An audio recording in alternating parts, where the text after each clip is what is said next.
वो नहीं समझ पा रहा था कि पीछे कमाठीपुरे में और मिश्री के फ्लैट पर डेरा जमाए वो लोग एकाएक डिमेलो रोड क्यों पहुंच गए थे। जरूर उधर उन्हें कोई सुराग मिला था कि जीत सिंह प्रिंसेस बार में था। अब वो क्या करेंगे? धड़कते दिल से वो सोच रहा था। उसे वहां से पकड़कर ले जाएंगे या वहीं ढेर कर देंगे। दो जने पीछे जाओ, बाबिया बोला। उधर से भी कोई निकलने का रास्ता है तो उसको कवर करके रखो। तो वो ड्राइवर से बोला, इधर ही रुक, मिर्चू तू मेरे साथ भीतर चल। लेकिन तमाम ड्रिल बेकार जानी ही थी, इसलिए गई। उन्होंने बार का चप्पा चप्पा छान मारा। उसकी बाबत पूछताछ में भी कसर नहीं छोड़ी। लेकिन जीत सिंह या उसका कोई सुराग वहां होता तो मिलता ना। आखिरकार फिर सब चार के प्रवेश द्वार के सामने इंडिका के करीब जमा हुए। जीता तागड़े सक पकाया। वो कहाँ था? वो तो उन लोगों के बीच दिखाई नहीं दे रहा था। किसी अज्ञात भावना से प्रेरित होकर वो टैक्सी में से निकला और लपककर उन लोगों के करीब पहुंचा। बाबिया ने घूर कर उसे देखा। क्या है? वो कर्कश स्वर में बोला। इधर क्या मांगता है? बाप में तागड़े। तागड़े जल्दी से बोला। भंवरलाल तागड़े। जीत सिंह की बाबत बड़ा बटाटा को मैं फोन लगाया। तो बाप मेरा इनाम। माथा फिरेला है क्या? साले काबू में आया वो हमारे जो इनाम मांगता है। बाप इनाम तो उसकी खबर निकालने के वास्ते था। मेरी खबर में तो कोई लोचा नहीं था कि वो उधर कमाठीपुरे में मिश्री नाम की उस बाई के फ्लैट में था। नहीं था, पर जब भी लौटता उधर ही लौटता। नहीं लौटा, साला चिल्लाकी मार गया। फोन किया दोस्तों के साथ इधर बाटली मारता था। भटका दिया हलकट ने, शानपंती कर गया। वो उधर मिश्री के फ्लैट में जरूर लौटेगा। माथा फिरेला है क्या? अब काहे को लौटेगा? तो फिर मेरा इनाम भूल जा। ये तो जुल्म है बाप। बड़ा बटाटा तो बोल के रखा कि जो कोई उसकी खबर देगा उसको आधा पेटी इनाम। अभी खबर तो मैं बराबर दिया ना? बराबर नहीं दिया। बराबर देता तो तब देता जब वो उधर ही छोता बाई के फ्लैट में। पर सबर नहीं हुआ था साले हलकट, जो फोन उसको उधर लौटते देखकर खड़काने थका था। वो उसको उधर से नक्की करते देखकर खड़का दिया। साला खोटी अकल। अब फूट वरना देगा एक लाफा। पिटा सा मुंह लेकर तागड़े अपनी टैक्सी की तरफ वापस लौटा। गुरुवार 29 जनवरी सुबह 9:30 बजे joint commissioner Golcha Dadar main road पहुंचा। कॉल बेल के जवाब में नेताजी के आवास का प्रवेश द्वार हमेशा की तरह कोटक ने खोला। सामने एक वर्दीधारी उच्चाधिकारी को मौजूद पाकर वो सक पकाया। उसने पीछे सड़क पर खड़ी पुलिस की जीप देखी, ड्राइविंग सीट पर बैठे वर्दीधारी सिपाही को देखा और फिर उसका हाथ अपने आप ही अभिवादन की सूरत में उठ गया। मैं ज्वाइंट कमिश्नर गोलचा, वो सहज भाव से बोला। पुलिस हेडक्वार्टर से आया हूँ, साबले साहब से मिलना है। कोटक दरवाजे से एक तरफ हट गया। ज्वाइंट कमिश्नर ने भीतर कदम रखा। साहब नाश्ता कर रहे हैं, कोटक बोला। मैं इंतजार करता हूँ। आप? कोटक परी दीवार के साथ लगे एक सोफे की तरफ संकेत करता बोला, बैठ जाइए। ऐसे ही ठीक है। मैं आपके लिए नाश्ता? जरूरत नहीं। कोई चाय कॉफी? नहीं। मैं साहब को खबर करता हूँ। हाँ करो। कोटक हॉल में लिफ्ट के करीब मौजूद टेलीफोन के पास पहुंचा। उसने एक नंबर डायल किया और फिर ज्वाइंट कमिश्नर की तरफ पीट कर माउथपीस में दबे स्वर में जल्दी जल्दी बोलने लगा। फोन रिसीव करता नेताजी अपने बेडरूम में था। उसने ब्रेकफास्ट बीच में ही छोड़ दिया और बोला, 10 मिनट बाद स्टडी में भेजना। बरोबर साहब, कोटक की आवाज आई। नेताजी ने जल्दी से अपने वकील रोहित खेतान को फोन लगाया। फौरन दादर मेन रोड मेरे पास पहुंचने का है, वो बोला। क्या बात है? खेतान संशय भाव से बोला। मेरे को फौरन किसी खास मशवरे की जरूरत पड़ने वाली है। पड़ने वाली है? अभी पड़ी नहीं क्या? तेरे आने तक पड़ जाएगी। ऐसा क्या? हाँ, और मेरे को मालूम कि तू बड़ा वकील, फिर भी किसी टॉप के वकील को साथ लेके आना। टॉप का वकील टॉप की फीस मांगता है। कोई वादा नहीं, देगा। फौरन हाजिरी भरने से आनाकानी करता है। वो तेरा सिर दर्द है, साथ लेके आना। नेताजी ने फोन बंद किया, कपड़े तब्दील किए और बेडरूम से बाहर निकला। बाहर बैठा लाहौटी उछलकर खड़ा हुआ। नेताजी ने ऊपर की तरफ उंगली उठाई। लाहौटी ने आगे बढ़कर लिफ्ट का अप बटन दबाया। लिफ्ट उस फ्लोर पर पहुंची तो दोनों उसमें सवार हो गए। एक पुलिस वाला आ रहा है, नेताजी बोला। बड़ा अफसर है, इसलिए सीधे स्टडी में पहुंचाना। लाहौटी ने सहमति में सिर हिलाया। लिफ्ट एक मंजिल ऊपर पहुंची। लाहौटी ने पहले बाहर निकलकर आगे बढ़कर स्टडी का दरवाजा खोला। नेताजी भीतर दाखिल हुआ और अपनी एग्जीक्यूटिव चेयर पर जा बैठा। थोड़ी देर बाद जॉइंट कमिश्नर वहां पहुंचा। आओ भाई, नेताजी बोला, बैठो। Thank you. जॉइंट कमिश्नर एक विजिटर्स चेयर्स पर बैठ गया। गोलचा जॉइंट कमिश्नर, जी हाँ, काहे वास्ते आए? आपको कमिश्नर साहब का इनविटेशन कबूल नहीं हुआ, इसलिए आया। क्यों बुलाता था तुम्हारा कमिश्नर हमें अपने ऑफिस में? हम कोई मुजरिम है क्या? सर, खाली मुजरिमों को ही हेडक्वार्टर में तलब नहीं किया जाता। ऐसा किया भी जाता है तो वो पुलिस का टॉप बॉस पुलिस कमिश्नर नहीं करता। पुलिस का टॉप बॉस हमारा टॉप बॉस बन के दिखाना चाहता है क्या? हरगिज नहीं। ऐसा होता तो आपके दौलत खाने पर हाजिरी भरने का मुझे एक जॉइंट कमिश्नर को हुक्म नहीं हुआ होता। कमिश्नर साहब के ऑफिस में उनके साथ चाय पीना आपको कबूल नहीं हुआ, इसका उन्हें अफसोस है। अपने ऑफिस में वो कोई और जरूरी काम में बिजी ना होते तो यकीन जानिए मेरी जगह वो खुद यहाँ हाजिर हुए होते। अभी भी उन्होंने खुद नहीं आ पाने के लिए सॉरी बोलते हुए मुझे भेजा है। काहे वास्ते? क्या मांगता है तुम्हारा कमिश्नर? मैं समझाता हूँ। धीरे धीरे जॉइंट कमिश्नर ने समझाना शुरू किया। ज्यों ज्यों वो आगे बढ़ता गया, नेताजी का चेहरा उतरता गया। कोई 10 मिनट निरंतर बोलते रहने के बाद वो खामोश हुआ और खामोश होते ही उठकर खड़ा हो गया। मैंने आपको सूरत अहवाल से वाकिफ करा दिया है, वो गंभीरता से बोला। आगे जो कदम उठाना है आपने उठाना है। जो फैसला आप करें उसकी कमिश्नर साहब को खबर कर दें। आपके पास शाम तक का टाइम है। नमस्ते। जॉइंट कमिश्नर घूमा और लंबे डग भरता वहां से रुखसत हो गया। पीछे नेताजी बुत बना कुर्सी पर बैठा रहा। आखिरकार दरवाजा खुला। लाहौटी ने सिर भीतर डाला और बोला, वकील 2। नेताजी ने सहमति में सिर हिलाया और संभल कर बैठ गया। काला कोट पहने रोहित खेतान भीतर दाखिल हुआ। उसके साथ वैसा ही काला कोट पहने जो दूसरा व्यक्ति था, वो उससे उम्र में काफी बड़ा था। नेताजी ने उठकर दोनों से हाथ मिलाया और उन्हें बैठने को बोला। मिस्टर अधिकारी, खेतान ने परिचय दिया, top lawyer of the country. कभी खुद उठकर किसी क्लाइंट के पास नहीं जाते, खास आपके लिए यहाँ आए हैं। मैं शुक्रिया बोलता हूँ, नेताजी बोला। कोई चाय कॉफी ठंडा? बाद में अधिकारी शुष्क स्वर में बोला, अगर टाइम हुआ तो इधर से सीधा हाई कोर्ट में जाना है, इसलिए सब कुछ एक ही बार में बोलिए ताकि टाइम वेस्ट ना हो। नेताजी हड़बड़ाया।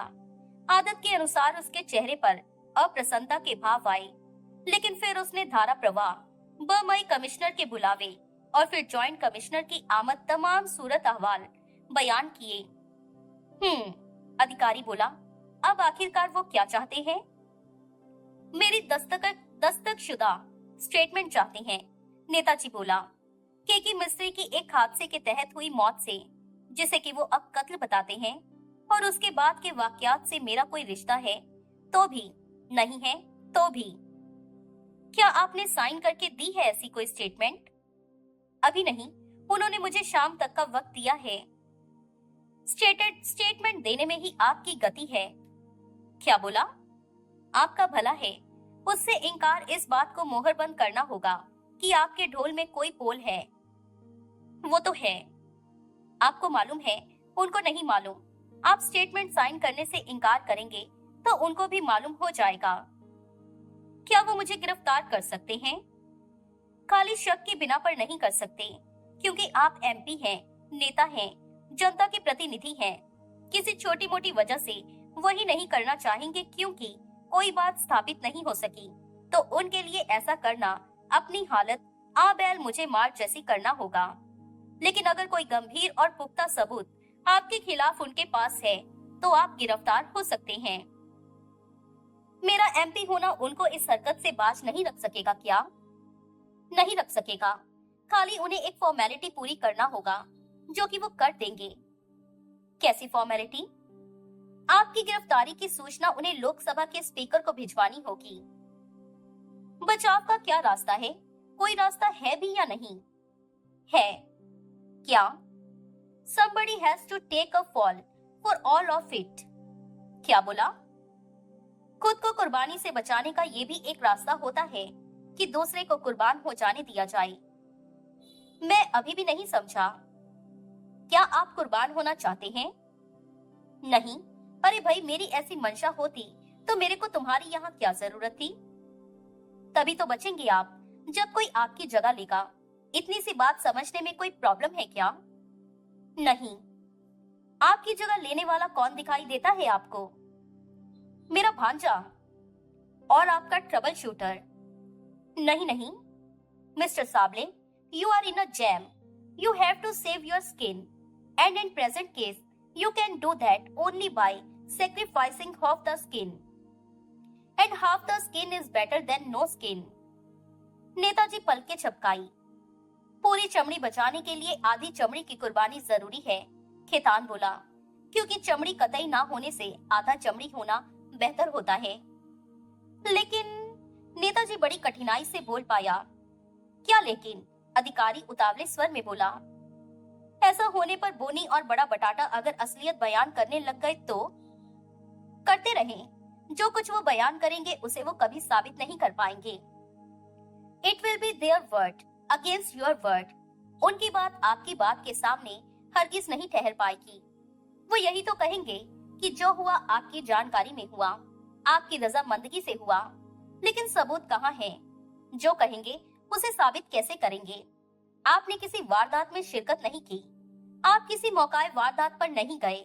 आप केकी मिस्त्री के कत्ल के गवाह नहीं। आप लारा रेबेलो के अगवा के गवाह नहीं। आप उन लोगों की पुलिस से या शेख मुनीर जैसे किसी शख्स की मिली भगत के गवाह नहीं। आपकी उन लोगों से कभी भी कोई बात हुई तो इस कमरे में हुई, जिसे कि आप साउंड प्रूफ बताते हैं। आप अपने बयान में दर्ज करेंगे कि जो किया था बोनी जाधव ने किया था, या उसके पिता छगन जाधव ने किया था, या दिलीप भालेकर ने किया था, और आपकी किसी भी जानकारी के बिना किया था। तो कैसे वो लोग आपकी बात को झुटलाएंगे? सारा शहर जानता है कि भालेकर मेरा ट्रबल शूटर है। सारी दुनिया जानती है, लेकिन क्या इस बात को साबित किया जा सकता है? क्या खुद भालेकर ही इस बात को साबित करके दिखा सकता है? वो यहाँ अक्सर आता जाता है। तो क्या हुआ? आप एमपी हैं, नेता हैं, पब्लिक फिगर हैं। बहुत लोग आपसे मिलने आते हैं। कईयों के पास आमद की कोई वजह होती है, कई बेवजह आते हैं। आप किस किस को याद रख सकते हैं? पुलिस को कौन यकीन दिलाएगा? ना यकीन आए, लेकिन यकीन ना आने की कोई वजह भी तो नहीं बयान कर सकेंगे। आपकी स्टेटमेंट से वो भड़क सकते हैं, तड़प सकते हैं, कुल बुला सकते हैं, बिल बिला सकते हैं, लेकिन खम ठोक कर उसे झूठा करार नहीं दे सकते। आप एक राजनेता हैं, समाज में प्रतिष्ठित व्यक्ति हैं। जब आप कहेंगे कि अपने करीबी रिश्तेदारों की काली करतूतों की जानकारी हासिल होने पर आप वो चक्के रह गए थे, आपको इतना गहरा सदमा लगा था कि आपको हार्ट अटैक होते होते बचा था, तो कौन पुलिस वाला दावा कर सकेगा कि अपनी खुद की चमड़ी बचाने के लिए आप एक्टिंग कर रहे थे? और जब आप एक शहीद की तरह कहेंगे कि आप खुद चाहते थे कि उन लोगों को उनकी करतूतों की सख्त सजा मिले, तो जनता में कौन होगा जिसके मुंह से आपके लिए वाह नहीं निकल जाएगी? कहने का मतलब ये है कि पुलिस को आपकी स्टेटमेंट भाए या ना भाए, उन्हें उस पर यकीन आए या ना आए, आपकी स्टेटमेंट को उसकी फेस वैल्यू पर कबूल करने के अलावा उनके पास और कोई चारा नहीं होगा। पब्लिक में मेरी बदनामी होगी? नहीं होगी। उल्टे अपने सगों को डिसऑन करती आपकी स्टेटमेंट आपको हो सकने वाली बदनामी से बचाएगी। और फिर ये ना भूलिए कि ऐसे मामले में पब्लिक को याददाश्त बहुत कमजोर होती है। 4 दिन नहीं याद रख पाते जो ऐसी कोई बात। अर्बन सोसाइटी में ऐसी वारदात रोज होती हैं। नई वारदात होते ही पब्लिक पुरानी को भूल जाती है। बोनी नहीं भूलेगा, भालेकर नहीं भूलेगा। ना भूले, रखे याद, लेकिन याद रख के क्या करेंगे वो? उनका जहां आइंदा मुकाम होगा वहां से वो आपका क्या बिगाड़ लेंगे? भालेकर तो ठीक है, लेकिन मेरा भांजा, मेरी इकलौती बहन का इकलौता बेटा। ये जज्बाती होने का वक्त नहीं है मिस्टर साबले, ये प्रैक्टिकल होने का वक्त है। आप जज्बात के पीछे चलेंगे तो आपके और आपके भांजे के अंजाम में कोई 19-20 का फर्क होगा। जितना बड़ा अपराध कत्ल है, खेतान बोला, उससे कम बड़ा अपराध नहीं है कातिल को शय देना, उसे पनाह देना। तो फिर क्या फैसला है आपका? अपना बयान दर्ज कराने में पुलिस हेडक्वार्टर गया। वहां जाने अनजाने मेरे से कोताही हो गई तो? आप बयान दर्ज कराने पुलिस हेडक्वार्टर नहीं जाएंगे, अधिकारी बोला। अच्छा, जो लाइन ऑफ एक्शन मैंने सुनाई है उस पर अमल करने को आप हामी भरिए, फिर आपका बयान यहीं दर्ज होगा। ऐसा क्या? बल्कि मैं ही उसे ड्राफ्ट करूंगा, आप खाली उस पर साइन करेंगे। बढ़िया। और खेतान आपका साइन किया वो बयान पुलिस कमिश्नर के ऑफिस में जमा करा के आएगा। कमिश्नर को ये कबूल ना हुआ तो? उसने बयान उसके साथ उसके या उसके किसी आला अफसर के सामने दर्ज किए जाने की जिद की तो आप उसकी जिद के तहत उसे उपलब्ध नहीं होंगे। कहाँ जाऊंगा मैं?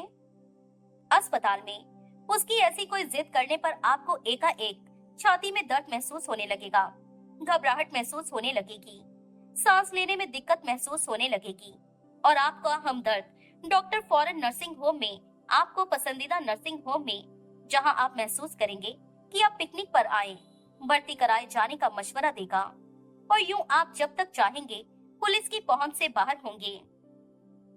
ये थोड़ी देर की जहमत होगी, खेतान बोला, जिसको झेलना आप पर भारी नहीं गुजरेगा। वैसे मुझे यकीन है, अधिकारी बोला, कि ये नौबत नहीं आएगी।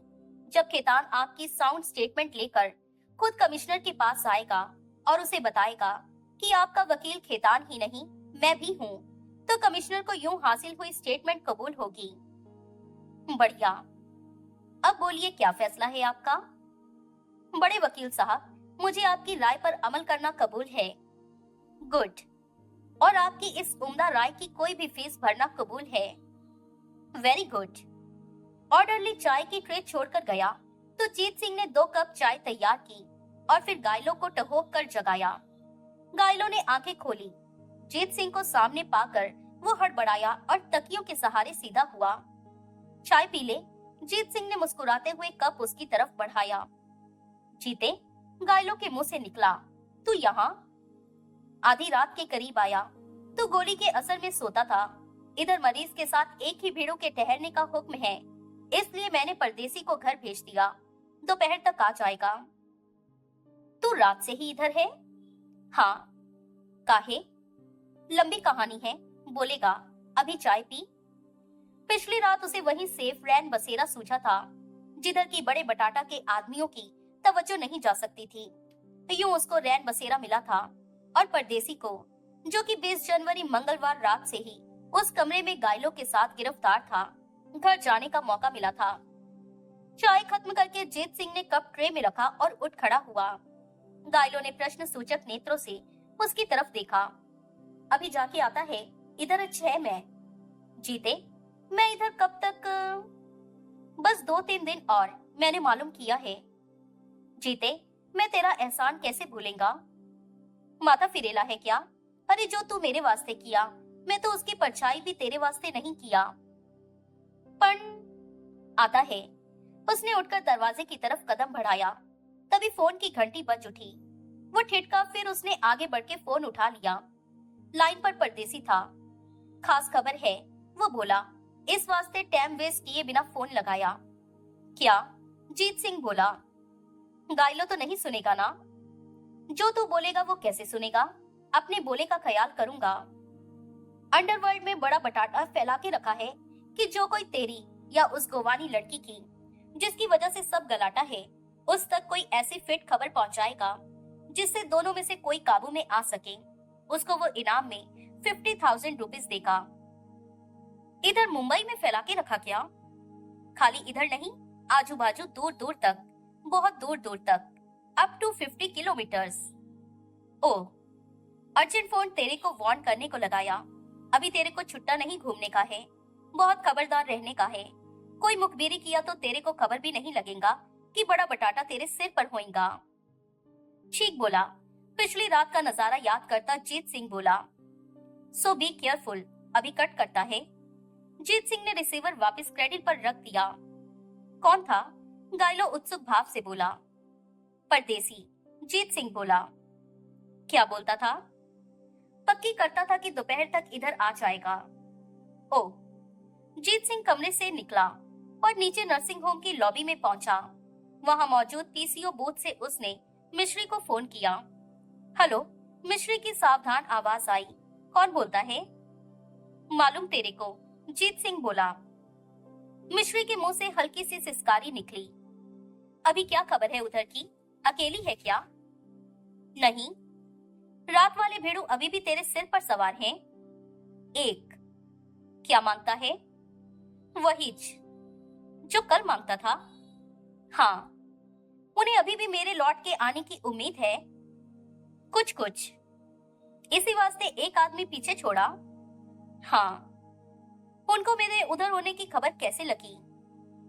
मेरे खास से, तागड़े से, जो कल दरवाजा पीटता था। हाँ। भाग गया कि तेरे उसको दरवाजा ना खोलने की वजह ये थी कि मैं भीतर था। हाँ। वॉच करता था, मेरे को उधर से निकलता देखा तो मुखबिरी करती। हाँ। तेरे को हैरानी नहीं उसने मेरी खबर पुलिस को करने की जगह कहीं और की? अब नहीं है। यानी कि बड़ा बटाटा के इनाम वाली बात जान गई? हाँ। कैसे? सोच। तागड़ी उधर तेरे पास पहुंच गया? हाँ, रात को ही। अभी वो किधर है? मालूम नहीं। मेरे को उसका मोबाइल नंबर दे। नको। अरे दे ना। नको। देना नहीं मांगती क्या? नहीं। कोई वादा? हाँ। बड़ा बटाटा को वो भेड़ू जो तेरे करीब है सुन लेगा क्या? हाँ। मेरे को उसका नंबर मांगता है और मेरा गन मांगता है। मैं तो उधर आ नहीं सकता। अभी कट कर, मेरे को भाजी लेने जाने का है। पोस्ट ऑफिस के बाजू के सरकारी वेजिटेबल बूथ से फिर फोन लगाना। मैं समझ गया, पर मैं कमाटीपुरे से दूर है, पहुंचने में टाइम लगेगा।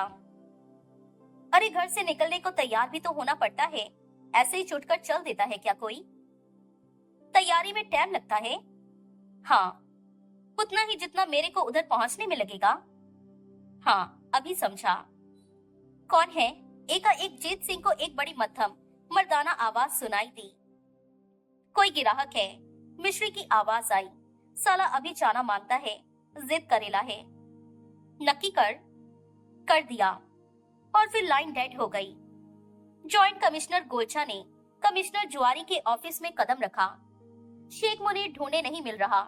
जॉइंट कमिश्नर बोला, लेकिन पोस्टमार्टम वाला डॉक्टर और बैलिस्टिक एक्सपर्ट इधर है। पहले किससे बात करेंगे सर? तुमने किसी से बात की है क्या? कमिश्नर ने पूछा। नहीं, मैं तो खाली संदेशा भिजवा कर कि उनसे कमिश्नर साहब मिलना चाहते थे, दादर चला गया था। मैं उन दोनों के आगे आगे ही यहाँ लौटा हूँ। दादर में क्या किया? नेताजी को हड़का दिया है, उसको शाम तक का टाइम दिया है अपनी साइड स्टेटमेंट के बारे में कोई फैसला कर लेने का। गुड, पहले डॉक्टर को बुलाओ। डॉक्टर किशोर पारेख कमिश्नर के सामने पेश हुआ। So you are doctor Parekh? Commissioner बोला। यस सर, डॉक्टर बोला। Please sit down. Thank you.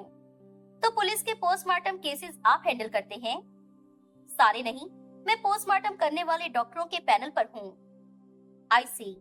लेकिन 19 जनवरी को केके मिस्त्री नाम के नौजवान का, जो कि 17 की रात को ग्रांट रोड के एक फ्लैट में गोली खाकर मरा था, पोस्टमार्टम आपने किया था ना?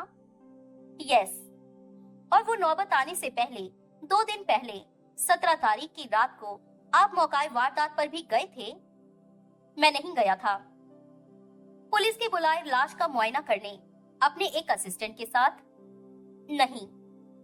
पुलिस का दस्तूर होता है मौकाए वारदात पर मेडिकल एग्जामिनर को तलब करना। होता है, लेकिन उस रात मुझे नहीं बुलाया गया था। बुलाया जा ही नहीं सकता था, क्योंकि उस रात मैं पूना में था, जहां की मैं आईएमए का फंक्शन अटेंड कर रहा था। कोई डॉक्टर पहुंचा तो था मौकाए वारदात पर। वो कोई और डॉक्टर होगा। मैंने पहले ही अर्ज किया है कि इन कामों के लिए डॉक्टरों का एक पैनल मुकर्रर है। इसीलिए मुकर्रर है कि एक डॉक्टर वक्त पर ना मिले तो दूसरे को बुलाया जा सके। तो किसी दूसरे डॉक्टर को बुलाया होगा, जाहिर है, जैसे कि डॉक्टर PR किशोर को। हो सकता है अगर वो पैनल डॉक्टर है तो उसको। क्या आपको नहीं मालूम कि वो पैनल डॉक्टर है या नहीं? नहीं। वजह? मैंने कभी कोशिश नहीं की कि पैनल के तमाम डॉक्टरों की वाकफियत हासिल करने की। बहुत बड़ा पैनल है क्या? मेरे ख्याल से हाँ। पैनल डॉक्टर के तौर पर ना सही, वैसे आप किसी डॉक्टर PR किशोर को जानते हैं क्या? नहीं। Are you susceptible to bribe, doctor Parekh? What do you mean, sir? अगर आपको रिश्वत ऑफर की जाए तो क्या आप उसे कबूल करेंगे? Never, sir. Under no circumstances. Yes, under no circumstances. So basically you are an honest man. I am. I take pride in being so. That's very noble of you. आपने पोस्टमार्टम रिपोर्ट 2 बार क्यों जारी की? नहीं की। कोई मतलब ही नहीं था 2 बार रिपोर्ट जारी करने का। वो एक रूटीन केस था जिसमें ये रूटीन कंफर्मेशन थी कि मरने वाले को शूट किया गया था। और कुछ नहीं था क्या? और क्या होता? मैं तो आपसे पूछ रहा हूँ। नहीं, और कुछ नहीं था। तो फिर एक बार रिपोर्ट जारी कर चुकने के बाद आपने उसे थाने से वापस क्यों मंगवाया? क्योंकि मैं उस पर साइन करना और अपनी रबर स्टैंप लगाना भूल गया था।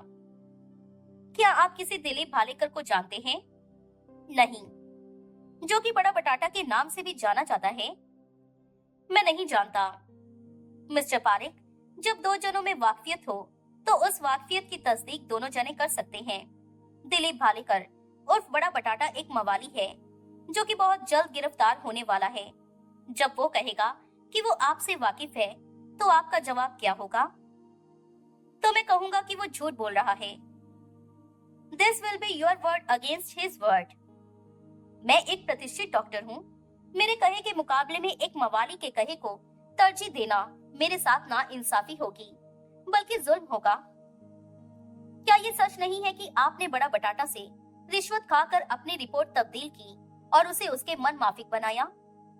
नहीं, ये सच नहीं है। ऐसा आप इसलिए कह रहे हैं क्योंकि आपको यकीन है कि आपने रिश्वत खाई। ये बात साबित नहीं की जा सकती। मैंने कोई रिश्वत नहीं खाई, सर। मकतूल केके मिस्त्री अपनी मौत से पहले शराब के नहीं, एस्टेसी नाम के ड्रग के नशे में था। ये बात आपने अपनी ओरिजिनल रिपोर्ट में दर्ज की, लेकिन रिश्वत खाकर पहली रिपोर्ट विड्रॉ की और उसकी जगह जो रिपोर्ट जारी की उसमें से एस्टेसी का जिक्र गायब कर दिया। ये झूठ है। लेकिन ये तो सच है न कि कहने को पोस्टमार्टम डॉक्टर करता है, लेकिन असल में चीड़-फाड़ का तमाम डर्टी वर्क मुर्दा घर के अटेंडेंट करते हैं और डॉक्टर खाली ऑब्जर्व करता है या वो भी नहीं करता और रिपोर्ट तैयार करता है। सच है, मोर्ग में सब जगह ऐसा ही होता है। इसका मतलब ये हुआ कि पोस्टमार्टम के हर केस की जितनी जानकारी डॉक्टर को होती है उतनी मोर्ग के अटेंडेंट को भी होती है। यस। केके मिस्त्री के पोस्टमार्टम में अटेंडेंट कौन था? मुझे याद नहीं। सिर्फ 10 दिन पुरानी बात आपको याद नहीं? वो खामोश रहा। कमिश्नर ने जॉइंट कमिश्नर की तरफ देखा। हम इंतजाम करते हैं आपकी याददाश्त तरोताजा करने का, जॉइंट कमिश्नर बोला। जॉइंट कमिश्नर खुद उठकर बाहर गया और मोर्ग के उस अटेंडेंट के साथ वापस लौटा जिसने झालानी को अपना नाम हक्कू बताया था।